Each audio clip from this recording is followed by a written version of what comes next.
Parce qu'il est essentiel d'être conseillé, depuis 40 ans, nos équipes accompagnent votre entreprise de sa création à sa transmission. Vous êtes entrepreneur ? La CCI de Lyon propose des solutions et des experts pour développer votre entreprise. Ayez le réflexe CCI.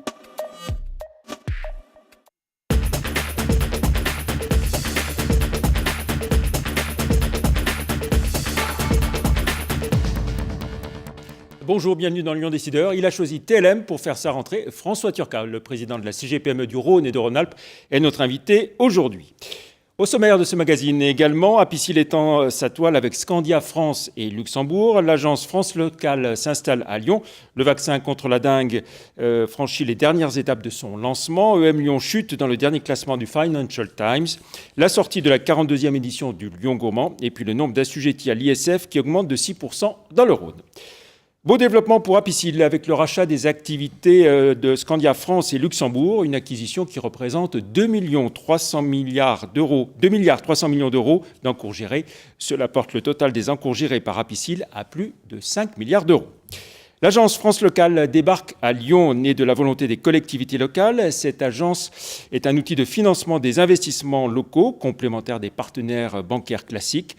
Objectif affiché, prêter à horizon 10 ans 25% des besoins du secteur public, soit environ 4 milliards d'euros par an. Créée l'an dernier, l'agence France Locale installe 15 à 20 personnes à Lyon, mais dans un deuxième temps, ce sont 50 personnes en tout qui seront basées entre Rhône et Saône. Elles peuvent effectivement avoir une multiplicité de financements et pas uniquement le seul secteur bancaire. Là, il y a une concurrence, une émulation qu'elles mettent en place. Puis à la sortie, j'espère, nous espérons tous, qu'elles auront des taux plus intéressants. Si on baisse le coût du crédit pour les collectivités, c'est plus de possibilités pour elles d'investir et de par les temps qui courent, c'est extrêmement important. Nous avons une gouvernance par les collectivités d'une structure qui est faite pour les collectivités. C'est le bras armé des collectivités locales. Nous sommes par contre mis comme règle de ne pas avoir recours à des prêts toxiques. On ne prêtera pas sur des taux structurés, sur des emprunts structurés. Par contre, nous avons une étanchéité complète par rapport à ce qui peut être fait par le passé. Certaines collectivités ont souscrit des emprunts toxiques. Nous n'en ferons pas et nous ne réglerons pas le problème de ceux qui en ont eu.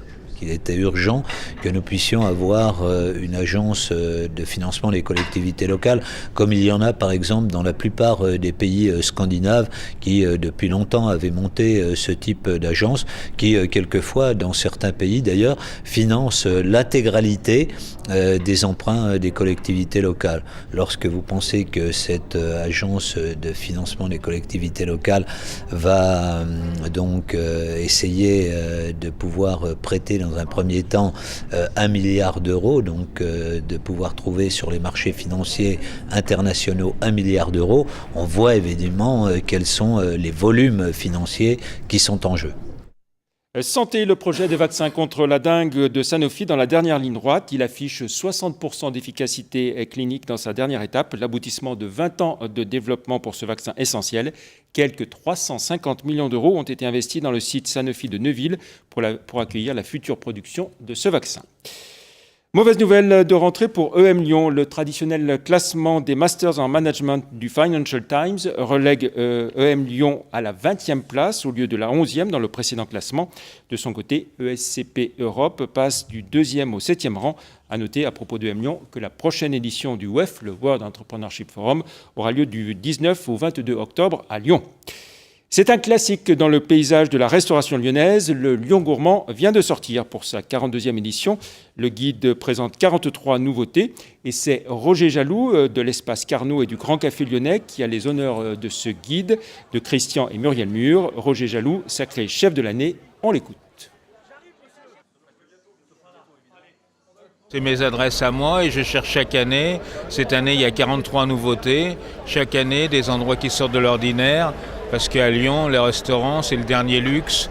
Plutôt que partir en week-end, les gens aiment bien faire les restaurants au bord de la Saône ou les restaurants qui leur plaisent, asiatiques, de toutes les sortes. Les gens sont fous de restaurants. Le midi, c'est juste pour le travail, mais le soir, ils cherchent des restaurants qui leur plaisent pour le week-end. Donc c'est une sortie énorme, le restaurant à Lyon. Chaque fois, je cherche à renouveler en mettant des nouveautés, comme par exemple une très belle nouveauté actuelle, c'est Cloé-Couvert, à Albigny-sur-Saône, on mange de la côte de bœuf et de la viande extraordinaire. Donc chaque fois, on cherche à indiquer aux gens des belles adresses pour leur week-end. J'ai eu la chance d'avoir la première page, donc je suis content parce que c'est un aboutissement de travail bien fait, je crois. L'exigence, les produits, tout fait maison. Et vraiment, je suis ravi d'avoir eu cette première page. Le chiffre du jour à présent, 10 253, c'est le nombre d'assujettis à l'ISF dans le Rhône, un chiffre en progression de 6% d'une année sur l'autre. 10 253 redevables à l'ISF qui ont versé quelques 108 millions d'euros en tout. On retrouve à présent notre invité François Turcat, bonjour. Bonjour Jean-Pierre. Inoxydable, président de la CGPME du Rhône et de Rhône-Alpes. Alors, si vous aviez été député, est-ce que vous auriez voté la confiance à Manuel Valls hier à l'Assemblée nationale ? Oui, j'aurais voté de la confiance parce que, bon, il faut qu'il aille jusqu'au bout de ses idées, mais cette fois, il ne faut pas qu'il recule et qu'il aille très vite.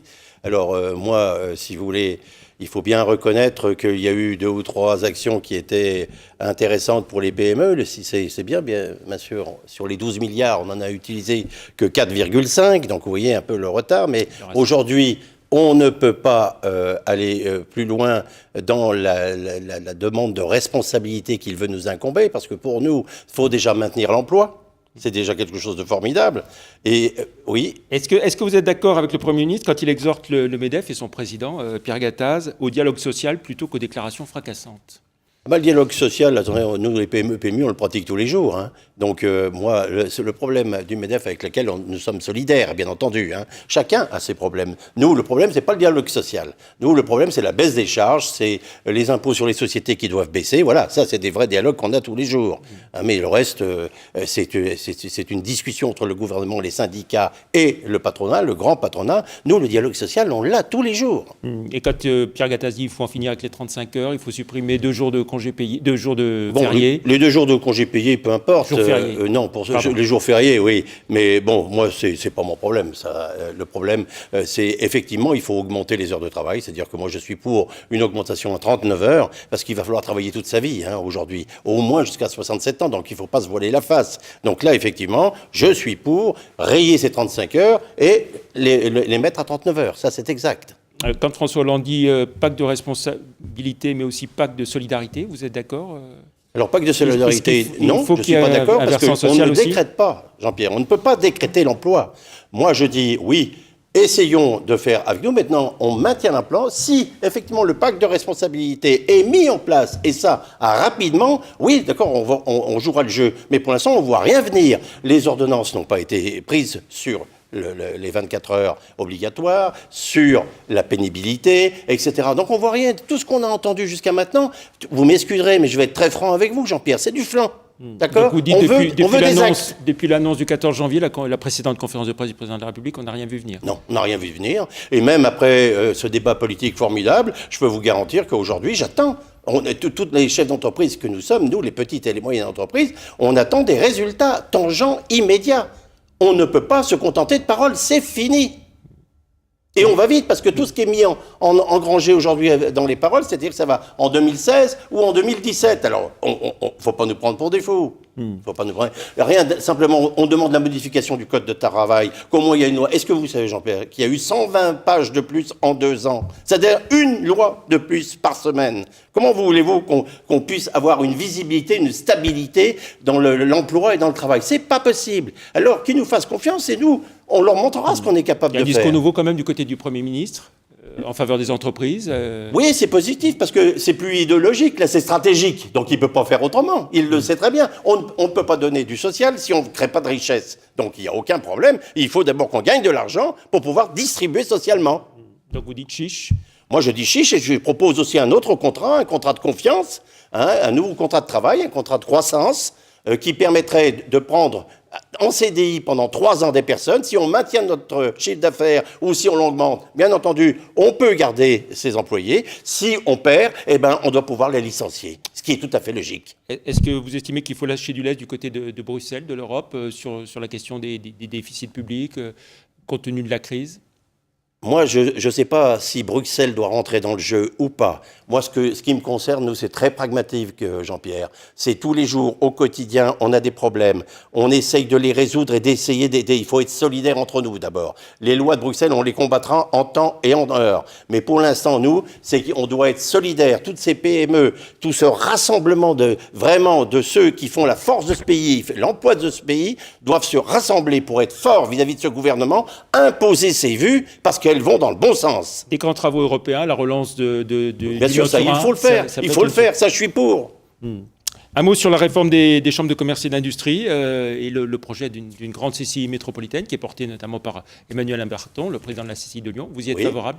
Bien sûr que j'y suis favorable et c'est le seul contre-pouvoir économique par rapport au pouvoir politique, ne l'oublions pas. Alors bien sûr qu'aujourd'hui, quand vous savez qu'on nous a pris 500 millions dans les caisses et qu'on va nous demander des réductions de budget de 36% sur les 3 ans qui viennent.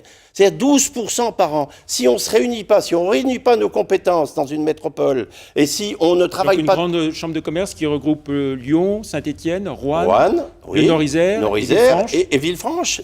Sauf que le Nord-Isère et Villefranche disent on n'en veut pas. Oui, aujourd'hui, mais on va essayer de leur proposer quand même des solutions. Il ne faut pas qu'ils voient une hégémonie de Lyon, c'est pas du tout ça. C'est l'intérêt général. Si on veut conserver des services, conserver, si vous voulez, tout ce qu'on peut apporter aux PME, aux TPE, aux commerçants et à l'industrie, il est tout à fait logique qu'avec les réductions de budget, on fasse plus avec moins. Et pour faire plus avec moins, il faut être ensemble, il ne faut pas être dispersé. Emmanuel Imberton, président tête de liste le président de la Chambre de commerce en place et président et candidat pour la suite aux prochaines élections, c'est un fait acquis aujourd'hui? Alors c'est pas un fait acquis, c'est avec nos amis du MEDEF qu'on discutera de ça, mais sur le principe, il faut reconnaître que la gestion de M. Imberton est tout à fait impeccable, va dans le bon sens, et surtout avec un esprit combatif et constructif qui est pour moi une réalisation extraordinaire de la volonté de montrer que ces chambres de commerce dans l'avenir ont leur utilité et peuvent perdurer. Pour un mandat complet ou éventuellement changement de présidence en cours de mandat, comme ça avait été le cas une précédente fois? Vous savez très bien, Jean-Pierre, on en a parlé. C'était une idée qui était à une époque avec des hommes qui étaient en place, M. Mauduit, M. Mathiolon, qui étaient des hommes remarquables et qui ont fait leur travail. Mais c'est une expérience que je ne recommencerai jamais. Il faut bien 5 ans à un président d'une chambre de commerce pour réaliser son mandat. Voilà. François Roubaud a annoncé qu'il ne se représenterait pas à la tête de la CGPME au niveau national aujourd'hui. Oui, ce matin. Est-ce que le successeur pourrait être François Turcat? Non, le successeur ne sera pas François Turcat, je peux vous le dire tout de suite. J'ai aucune ambition nationale. J'ai déjà du mal, et je vous le dis de par les temps qui courent, à être un bon président départemental et régional. Et croyez-moi, Jean-Pierre, à côté de mon usine, ça fait un travail énorme. Avec une région qui va s'agrandir. Et qui va s'agrandir encore, alors vous vous rendez compte. Et puis de toute façon, ça sera mon dernier mandat de 3 ans. Et pendant ce dernier mandat, j'aurai aucune velléité d'aller me côtoyer les ministres parisiens. Promis juré, parce que déjà l'autre fois, vous avez dit que c'était le dernier mandat. Oui, mais là, j'ai été sollicité. La chose vaut le coup d'être nommée. Monsieur Roubaud m'avait dit, écoute, je reste encore un mandat, reste avec moi. Donc, j'ai dit oui. Mes secrétaires généraux m'ont demandé la même chose, il faut encore faire un mandat. J'ai dit oui, j'ai cédé, je le reconnais, mais je vous assure, Jean-Pierre, que dans 3 ans, vous ne me verrez plus. Voilà, et vous aurez fait la fusion, donc Rhône-Alpes-Auvergne d'ici là. Tout à fait. Très bien, merci beaucoup François Turcat. Merci à vous, Jean-Pierre. Bonne rentrée, on se retrouve la semaine prochaine avec le directeur régional de Cofeli. Merci, au revoir.